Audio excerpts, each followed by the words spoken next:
I think Barron is kind of like our new crowned prince. He is the most royal-looking human that we have in U.S. so politics. regal. Just like the way he carries himself, I'm like, what? And You're I love so- the memes where he's like 8 feet tall compared to like walking in the White House Yeah. behind Melania and President Trump. Well, you don't really hear him speak that much, but I feel like he's someone that he would open his mouth and like it wouldn't be surprising if everyone's expecting like a British my suitcase accent comes I was just gonna say I saw a reel this morning of exactly that, like him sitting on the dais at Capitol One after the inauguration, and just has this inquisitive look on his face. And there's like an overlay of that audio from when he was a child. He's like, "I miss my so funny. suitcase." I was like, oh my god, that's savage. Yeah. I Who are think these people? a star was born. I think we're going to see Barron like Trump style when they were all like chanting his name at Capitol One. And then he like gave the ear. And I was like, that's a wild move. But that's like a kid who is like, yeah, this is my stage. That's like a I'm getting big, ready. like, Yes. Youngest child energy. Yeah. very much Right. so. As an oldest daughter, The meme that's my like sister. the meme that's like when your parents finally tell you as the youngest that you're their favorite. It's Yeah. like Yeah. this whole thing Yeah. is- But okay, so that was obviously a big moment. However, another big moment for Barron, at least, at inauguration specifically, he goes up to Joe Biden, and we can't see his face is turned, so we can't see anything that he's about to say. But Biden kind of freezes after, he walks up to him. What do we think he said? Yeah, let's go ahead and play that clip. That's the Barron clip. Let's look at this interaction.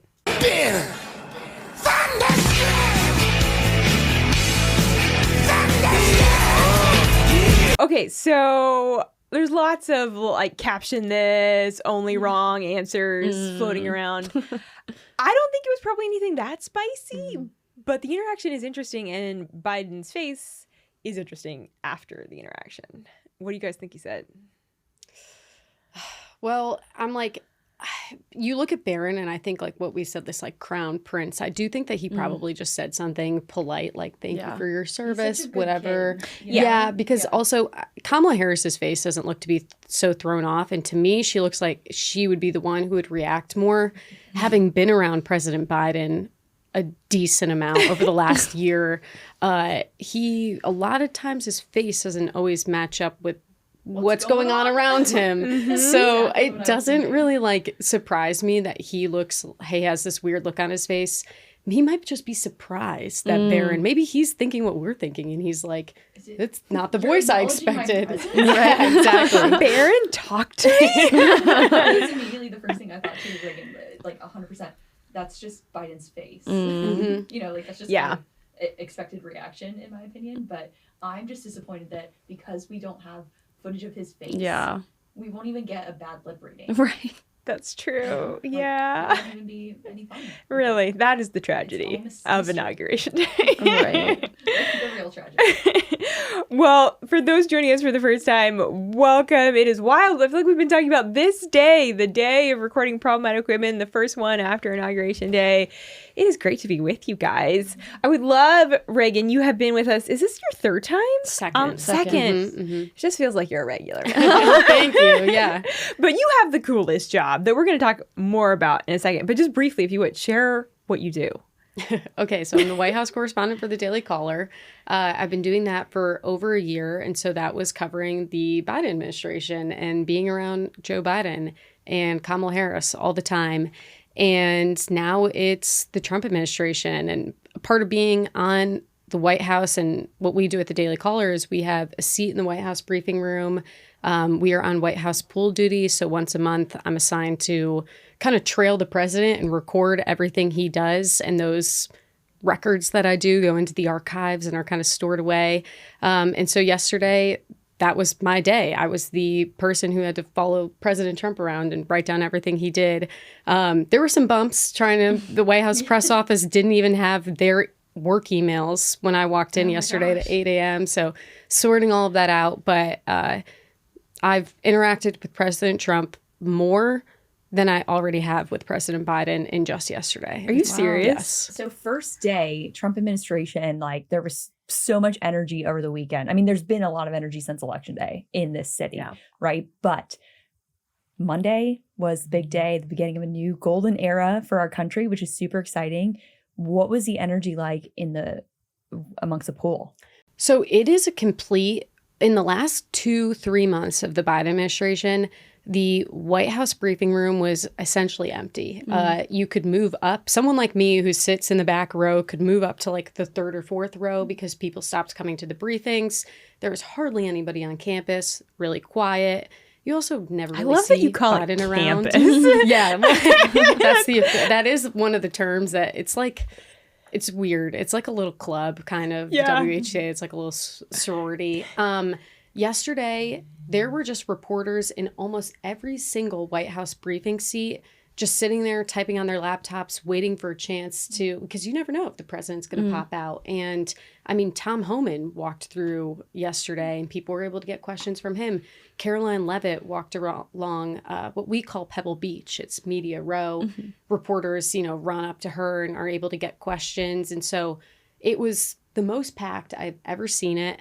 And I just have a feeling it's not, yes, it was the first day of the administration, but I don't think it's going to tone down at all, just knowing how President Trump operates. Yeah. And we've talked a lot about the op-tempo of a new administration and how busy it is, how many thousands of new people are coming into the administration, new jobs, new staff, new roles and responsibilities, and just how intense it is day in and day out setting up a government. Right. And so I think to your point, Reagan, we're going to see that energy carry through, not just, the first weeks of his second presidency, but really in perpetuity. I think a lot of people are talking about how immediately Trump is essentially a lame duck president. But I think that he is taking seriously his place in history right now, and he will not allow this presidency to become a lame duck in the traditional sense. No. Yeah, you're also just, the ropes. And I think having that 4 years to kind of reflect and gather yourself and also figure out who your true loyalists are, I think that is going to be an immense benefit to Trump this time around. That this second administration, I think, is like, okay, we're going to hit the ground running, and which is what he has done. And so, I don't think it's going to be a lame duck at all. And everything you just said about Trump is the same for all of his cabinet members, or not all of his cabinet members, but a lot of those that are returning. We're seeing the Russ Vought. We're seeing the Stephen Miller. I mean, I had people literally texting me yesterday saying, when are you coming back to NASA? Like, people want the former politicals back because they saw the change they were able to implement. And so very, very exciting time. But I mean, it not just at the White House, over all of DC. I think we have a clip to kind of show how January 20th, we've been talking about noon for, like you said, the last year. So should we cue it? Yeah, let's cue it. This is how Trump started things off, just hitting the ground running. Inauguration Day, some of the first words out of his mouth when he took to the mic as our 47th president. The golden age of America begins right now.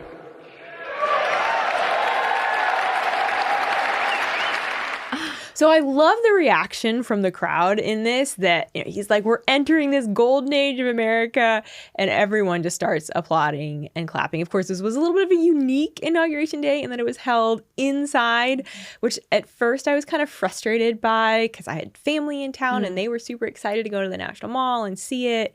And instead they had this viewing area in the Capital One Arena in Washington, D.C., but that only holds 20,000 people. And there were way more than 20,000 people that wanted to watch this historic moment.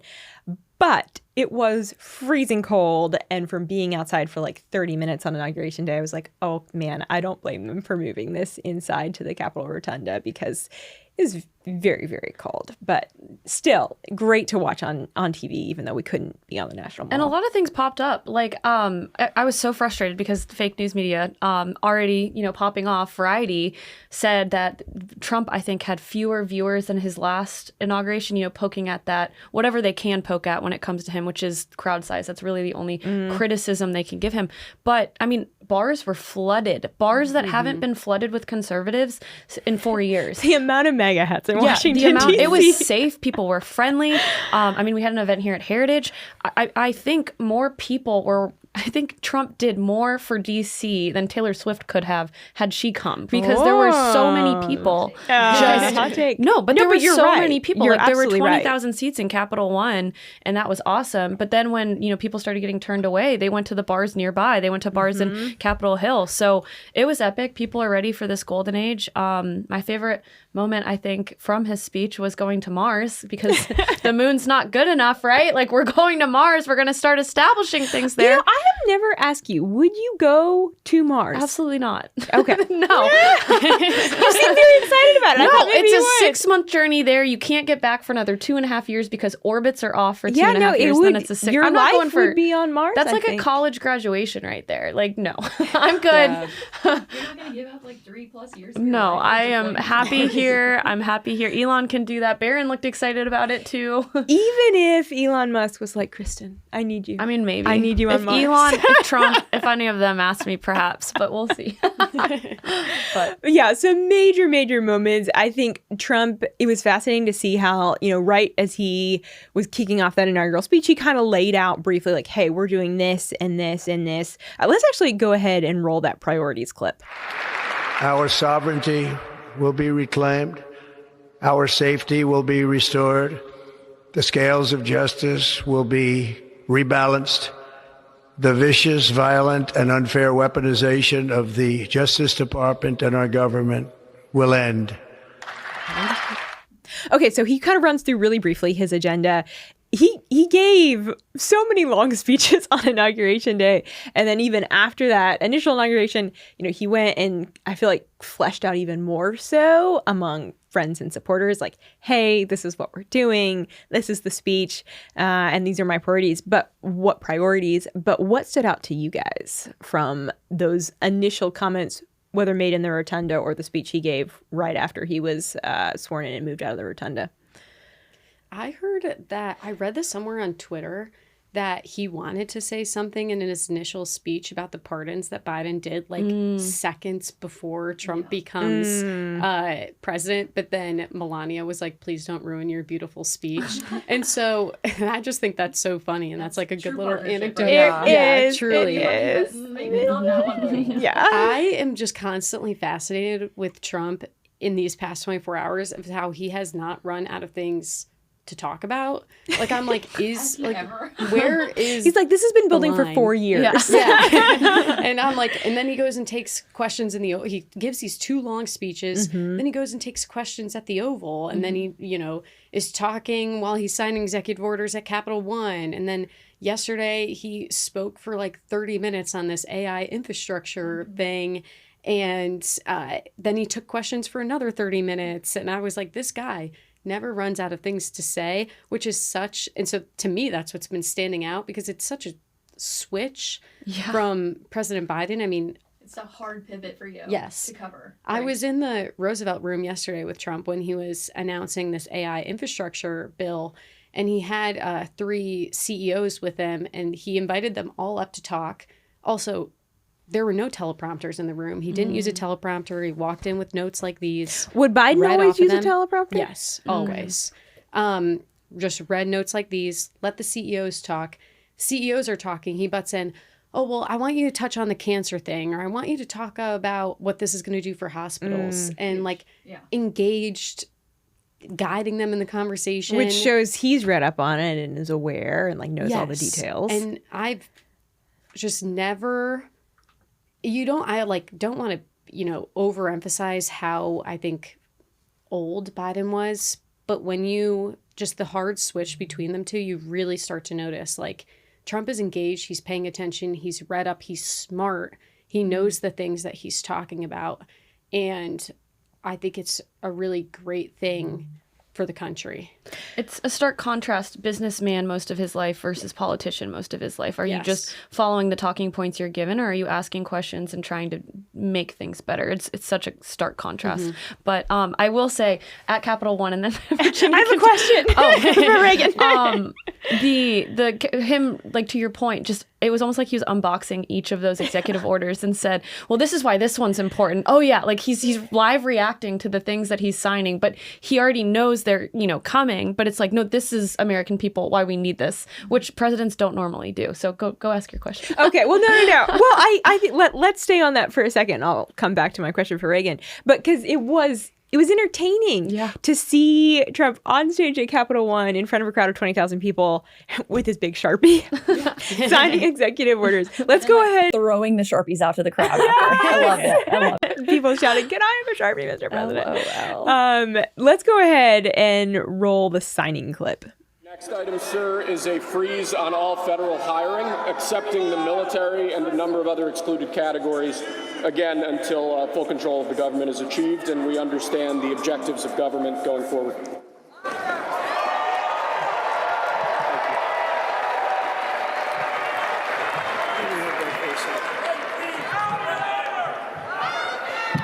Could you imagine Biden doing this? I don't think so.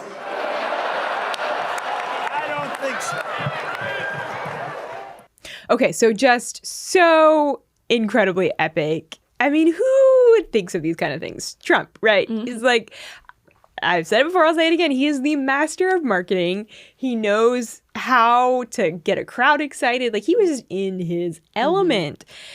I think we have to, as we're having our tea time here, political discussion, let's talk about some of these executive orders that he was up there signing on stage. And starting with, I think, from a DC perspective, one of the ones that people feel very strongly about and that's getting a lot of attention is making many federal workers actually go back to the office for 4 to 5 days a week. Wow.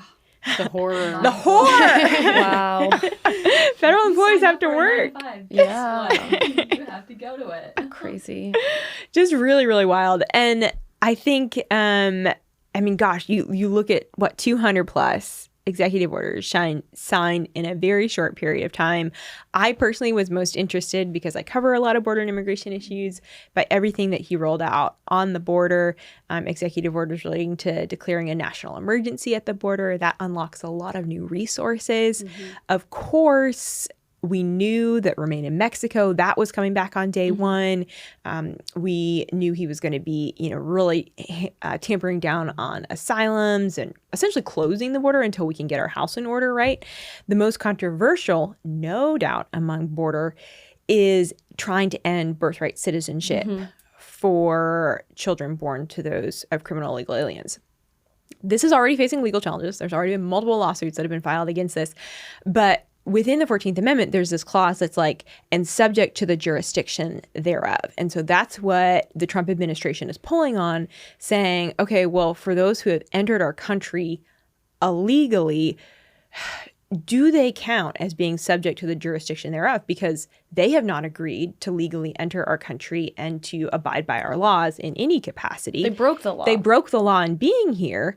So do they automatically receive the same rights and protections as others who come into the country legally? Well, the Trump administration is arguing no.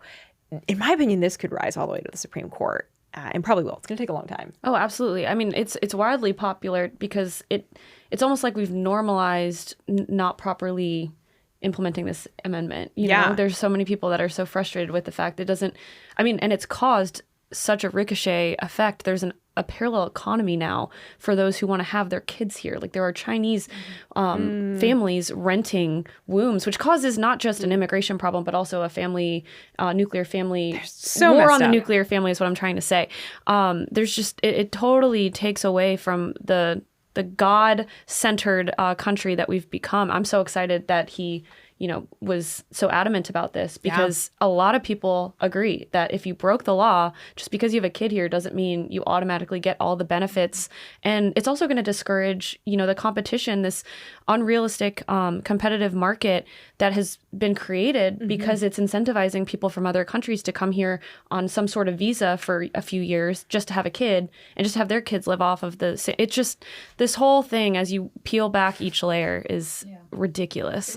One of the most surprising executive orders that he signed, especially on day one, pretty much immediately. This is one of the first ones he implemented, right? And that caught a lot of people by surprise. And I think it's really funny to see the left their heads just exploding over this, right? Like they hate the concept. They hate law and order. They do not like the idea that justice is back and it's coming in hot. One thing that is notable about the way that they wrote the executive order, however, is that it's not retroactive, right? And you saw a lot of influencers on the left come out immediately and say, hide your kids, hide your wife, like they're coming for everyone, they're going to deport everyone. That's not the case with this executive order. It's from now going forward. Yeah. Right. That's so they're not critical. going to go out and round up all these violators of this issue from the past. You know, there's other things at play there. But that That's was, really I think, important. kind of the biggest piece of misinformation that I saw floating around about birthright citizenship. Yeah, that's really, really critical. Well, in addition to border, we had executive orders on energy, on DEI. Can I put a pin in that? I just want to mention Please. one more thing on the border stuff. Yeah, absolutely. As a border state girly, one of the biggest ones for me that I was personally surprised that he signed on day one was designating foreign cartels as foreign terrorist organizations. Yes. This is huge. It's almost like a foreign RICO Act situation where now we have different avenues of really fighting this war on our, everyday Americans who are dying from fentanyl, being, subject to human trafficking, all these kind of things. So I'll be really interested to see how the foreign terrorist organization designation really starts to play out, also in the financial markets with banking and things like that. So had to slide that one in. But that's an interesting point because I think we have to remember like these efforts on the law side, they trickle down and it does affect things like banking and markets. And anyway, that's a really good point. It's gonna be interesting to see that play out. So energy. Yeah. Other things. Yeah, some major executive actions taken on the energy front. And I know, Crystal, you've been looking at some of these. Yeah, I mean, I think the biggest one really is, aside from renaming Mount McKinley, you really saw him deliver on the promise of drill, baby, drill. Yes. Which is kind of a little, marketing slur, which is great. Famous lines. But he is immediately reinstituting our ability to drill it for oil and gas across the entire country. And we'll see how this continues to play out. But some really strong stuff on the energy front that's going to unleash the economy, really bring in a lot of revenue for, not just Americans, but for the government, make us energy dominant again, not just independent, right? Energy independence was a big thing for a long time because we're not reliant on our adversaries for oil and gas that we need to heat our homes, drive our cars, live our lifestyles. There's petroleum in nearly every single product in this room. So these are really critical things. And, at the end of the day, not just having independence, but dominance. There's a key difference there in the sense that not only are we no longer reliant on the Middle East and our adversaries for this critical, piece of our life, but now we can become dominant in the industry and export and bring in even more revenue for. And that really helps our economy. Yeah. Like you want to talk about ending inflation. Well, okay, we get inflation down. Like you have to increase revenue, though, to actually get a thriving economy back. And what better way to do that than to pull on the energy resources that we already have, our natural resources, and become a massive exporter of energy. That liquid gold. That It's liquid all about, gold. no, seriously, it's all about tapping into what we have, making it more efficient. And that's exactly what he's doing with the federal government. If I can hard pivot to some other executive orders, I was so excited to see a lot of these just because, again, I worked in the last admin. I saw how great of, like, these are people just like you and me. Not all of them are people that are coming in every day. A lot of them are super passionate about what they're doing, but they're not given the tools or the resources to actually work well. Like they have a colleague that won't come in, and that's a problem. And I remember having conversations in the CFO office with NASA employees about how frustrated they were. So you've had this 4-year term where that's been encouraged and where things like DEI have been more valuable than merit. And that was one of the first things that President Trump did is he he said this is going to be a government that is merit-based, just like every other agenda or policy agenda that he has like proposed. So I'm really excited because no longer will we be fighting on whether or not there should be a non-binary unicorn bathroom in each agency. We're actually going to be fighting for what programs should be funded and why. There's going to be justifications behind all of that. There's not going to be someone hired just because they check certain boxes. And honestly, I think that's going to solve a lot of our problems that we're seeing with this social issue, because the government starts and then everyone else starts to pick up on it. We've seen Walmart kind of kill their DEI. We've seen colleges a little less reliant on those issues. and that's because people are waking up, I hope, or being forced to by this administration to realize that merit at the end of the day is the only way that this country is going to be successful. China's going to beat us if we continue to rely on this DEI dead agenda. And so super excited to see that, first of all, that, but then also we're problematic women, right?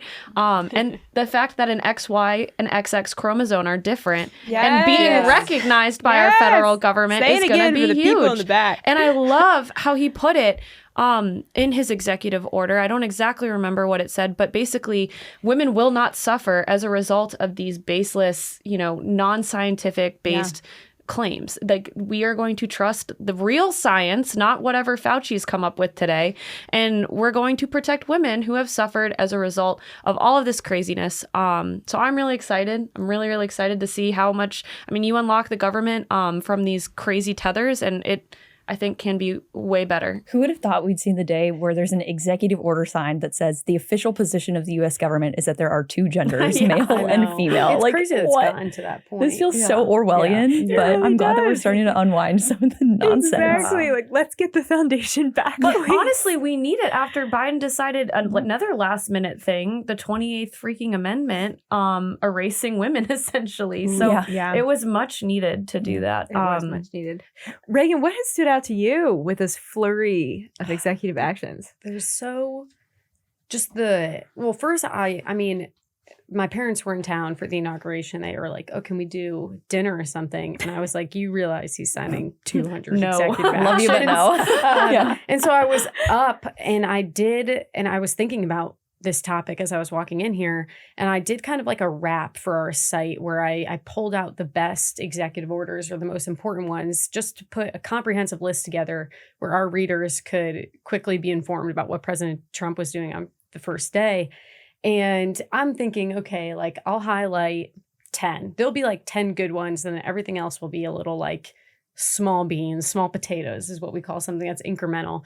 And it took me forever. And then I was like, I'm going to have to go to bed, wake up in the morning and sort through more, because everyone I kept looking at was important. Massive. And I wanted to include it. And like the DEI, the male and female, the border stuff, the economy. I'm trying to think of, the leaving the Paris Accord. Like, there was just so getting rid of windmills. Yes. We're not doing it. Save the whales. So it's like, what stands out to me is that these weren't so much so like just these minuscule executive orders. Everything was important and necessary. And I think there's going to be more coming. Yesterday, the White House called a lid at 7:00. What does that mean? So that signals to the public that the president is not going to do any more public events for the day, tells the press, you can go home. There's nothing else you need to cover. And as I walk out, there is a door that leads to the Oval Office. And if there's a Marine outside of that door, it means that the president is in the Oval Office. And there was a Marine outside of that door. So I'm like, they've signaled to me that my workday is done, but President Trump is still in the Oval Office and he's still working. And as I'm looking at this and I'm walking home, I'm getting updates that he's still signing executive orders and he's still pardoning people and he's still working. And so, that's what stood out to me. I think it's just the amount of work he's been able to do and how I haven't looked at a lot of it and been like, oh, is this really necessary? Because we will have those moments with President Trump. That's just natural. It's been, I think, a really progressive, efficient 24 hours. Yeah. Biden, I remember he was really, really vocal about promises kept, promises made, promises kept. And I don't know I would love for someone, I'm not going to do it, to go make an Excel and show us what he did actually do. However, Trump also, he hasn't said it, and that's like, sign of character. You're not going to talk about it. You're going to actually do it. And I feel like the promises that he has made on the campaign, he just knocked a ton of them out in the first 48 hours. We didn't even talk about pardons. I mean, we kind of talked about the Biden ones, which were not great, but huge that he pardoned Jan 6 prisoners, political prisoners. And I'm calling them that because that whole weaponized system that he even referred to in front of Biden, that was pretty epic when he said that I have been subjected to this weaponized government.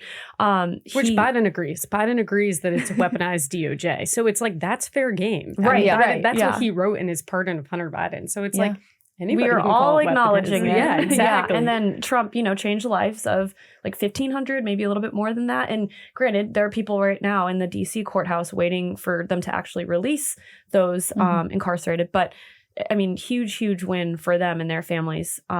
Because I mean, love or hate what happened on January 6th, there was some. I mean, these are people that have been held, a lot of them, in solitary confinement for like 4 years now. Because we all saw them walk and take I mean, they weren't violent. It was somebody at the Wall Street Journal, a part of the editorial board, who they did something like, what do you hope the left learns from President Trump winning?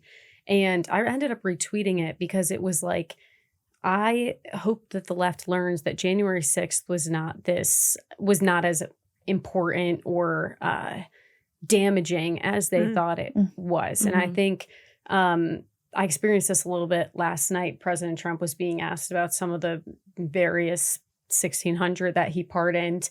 And there are far more important questions to be asking the president. And even I think he spoke for a majority of the nation, like we saw in November, when he kind of shut that reporter down. The reporter kept asking him, and I appreciated it because he was like, and then he called on me, and I was like, thank you. Thanks.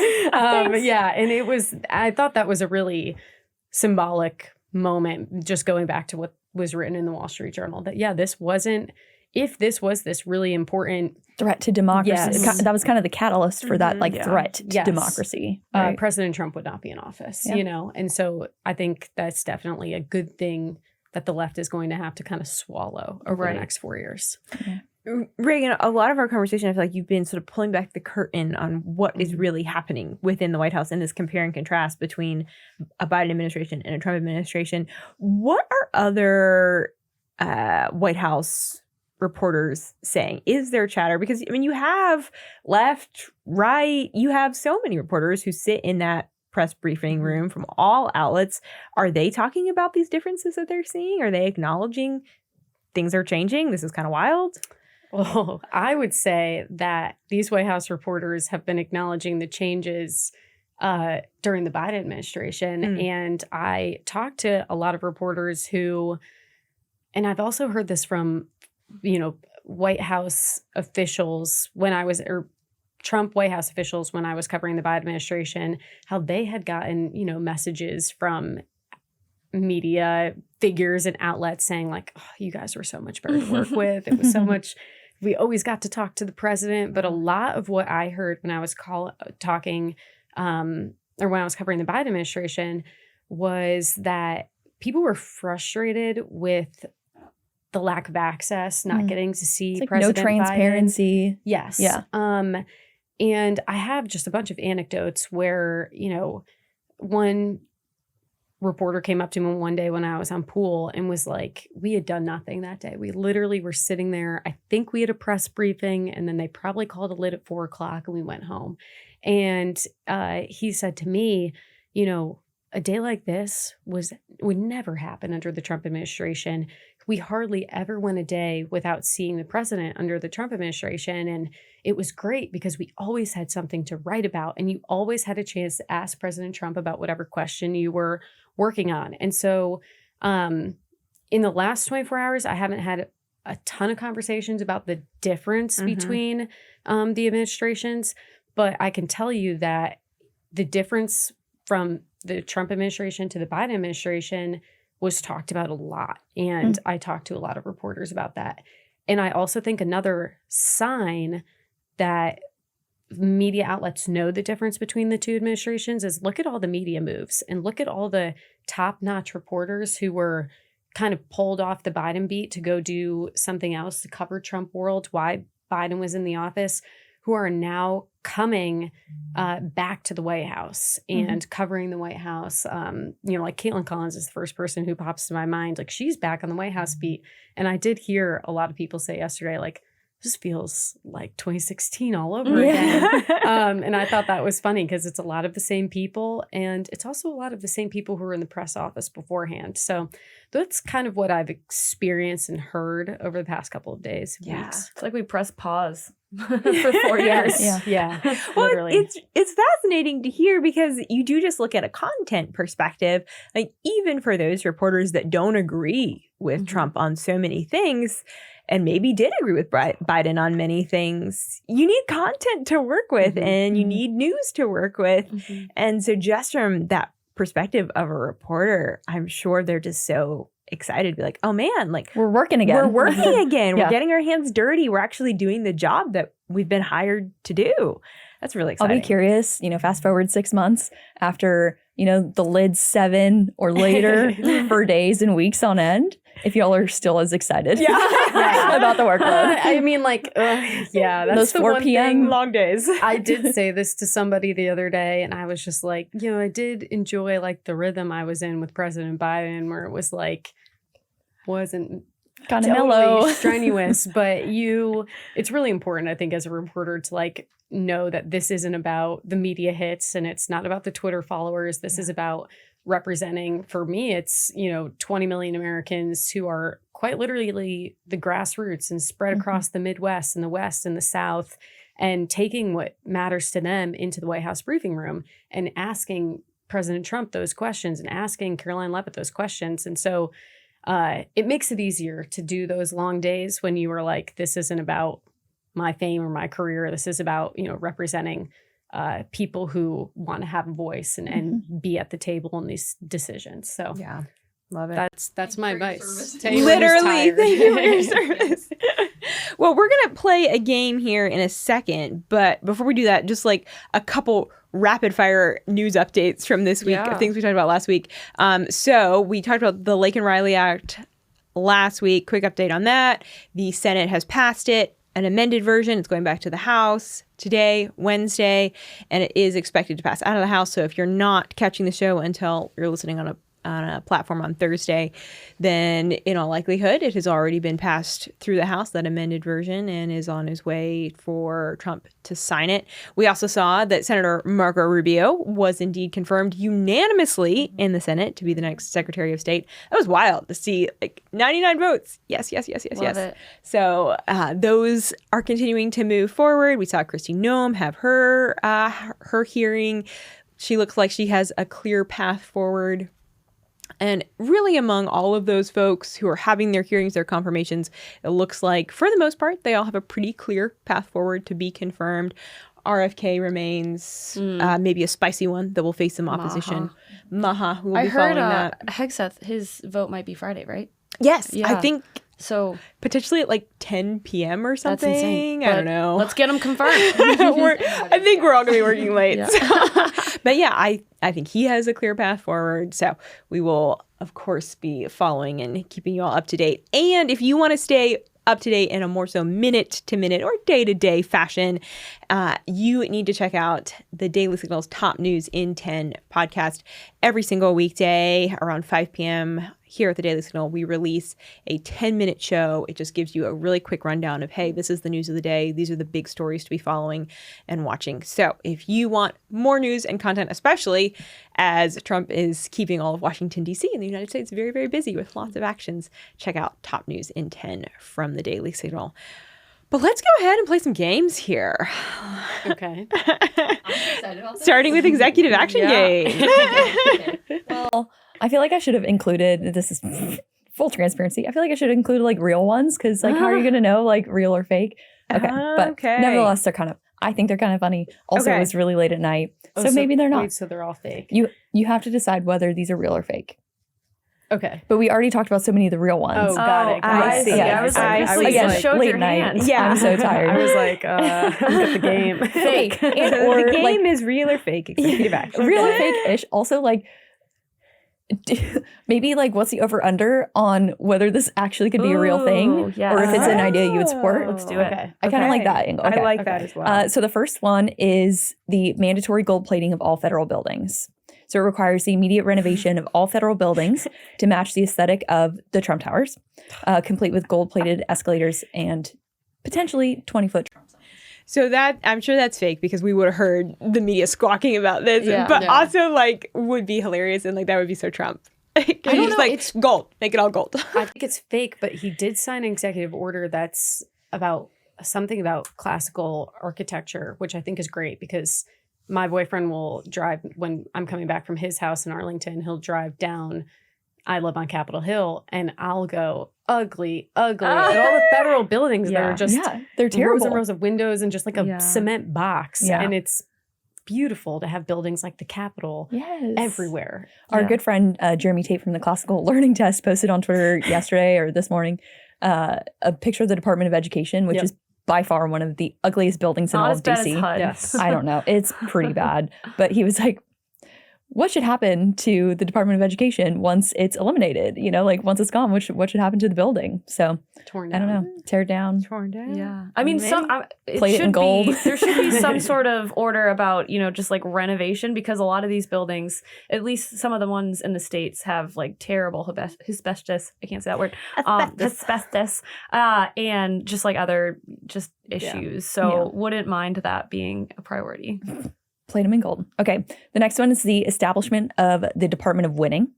This is a new cabinet level department dedicated to ensure that America wins in all aspects, from international trade to sports events, with the slogan, "We're going to win so much, you'll get tired of winning." I think that's fake. I think Yeah. it's fake. But again, it's like But again, like, it's Trump. I mean, I feel like it's the same as Doge. Yeah. I was going to say the Department of Winning is probably not a bad idea. I think the slogan could be a little more eloquent. You're gonna get tired of winning some good. Yeah. Because like I don't think we're gonna have politicians that speak like Trump forever. Mm. It could be a win-win. But maybe this is win. how he like cements his place in history. Yeah, fair. I love it. Okay, one more because I know we also have some Yes. fun fashion stuff we want to get to. But Exactly. near and dear to my heart as an education girl, the National Apprentice Curriculum. This mandates all K-12 schools to screen episodes Of The Apprentice as part of their leadership because no one teaches the art of the deal better than Trump. I mean, fair. Schools should benefit. See, I feel like these things. I mean, I'm like, I don't think that's real. Yeah. I say it's fake. And like, if anyone in the admin is listening, just take from Crystal's playbook here. She's got some great ideas.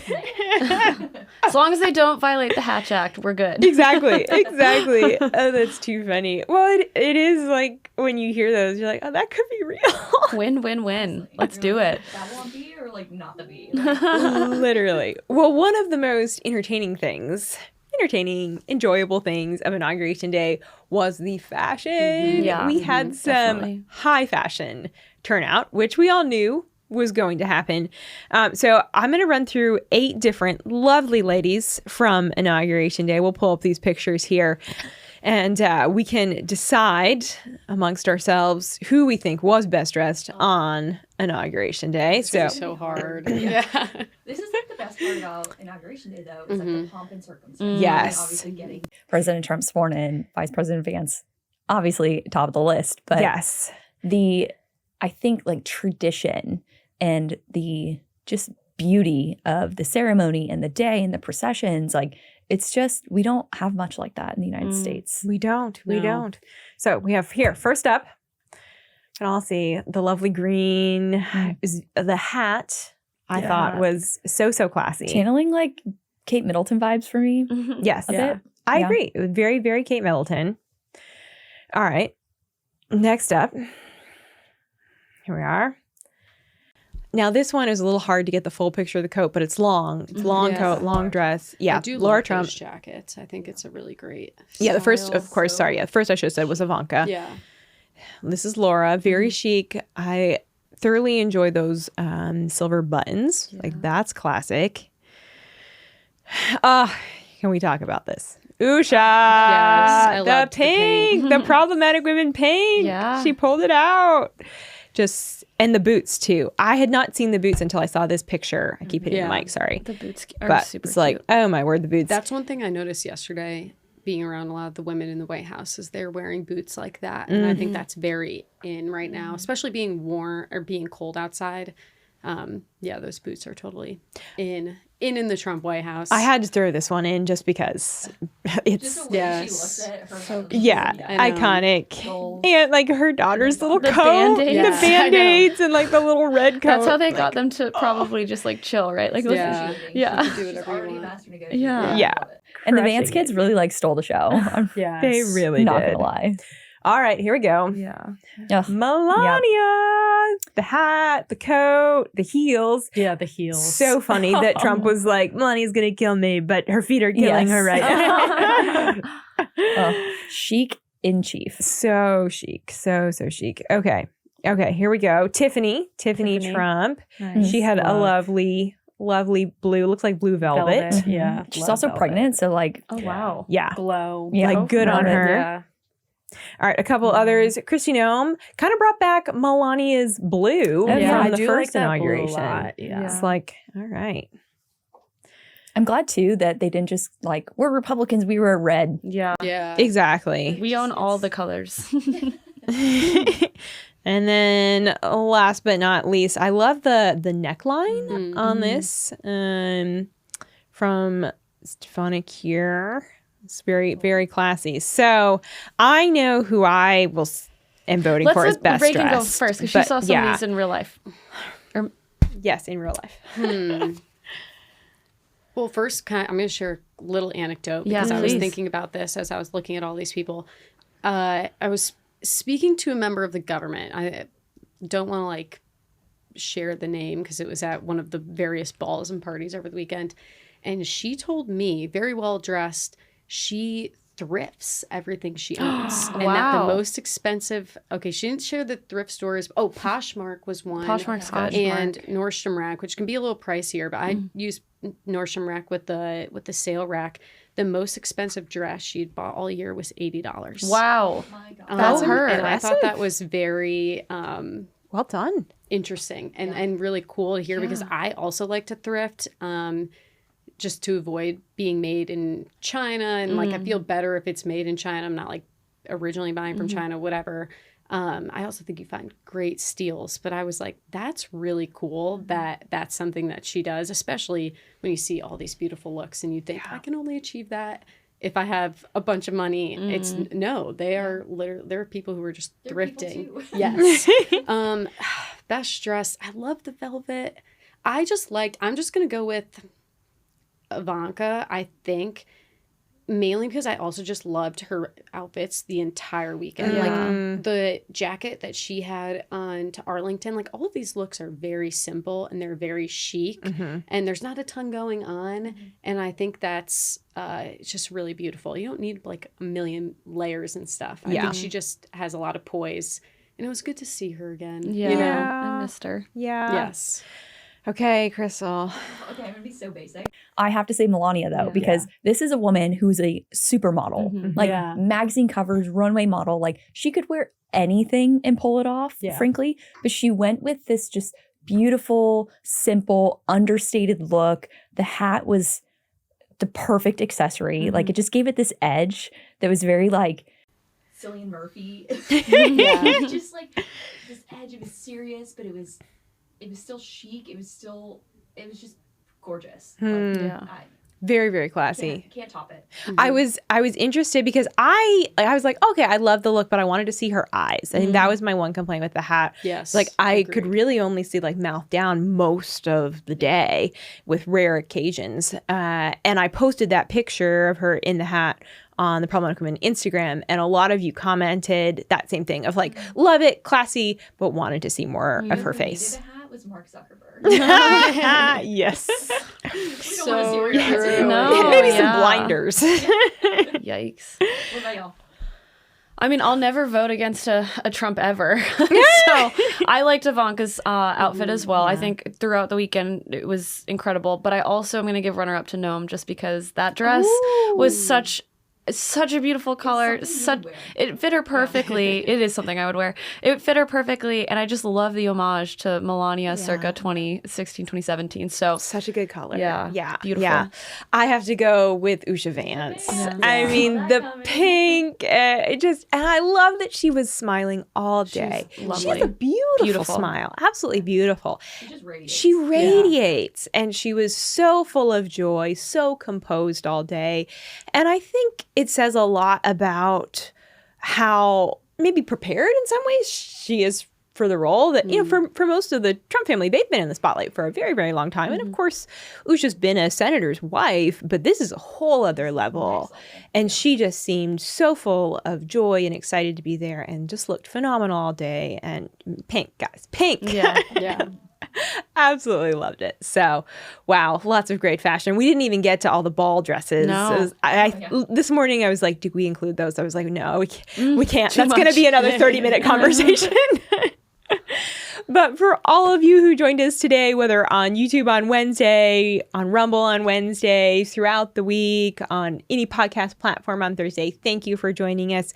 Reagan, before we let you go, tell us how we can follow all your work, because you are in the thick of it, as we've talked about all day long. How do we keep up with what you're doing at the White House? Well, first, Daily Caller. We just unveiled a new slogan, Your Rebels in the Swamp.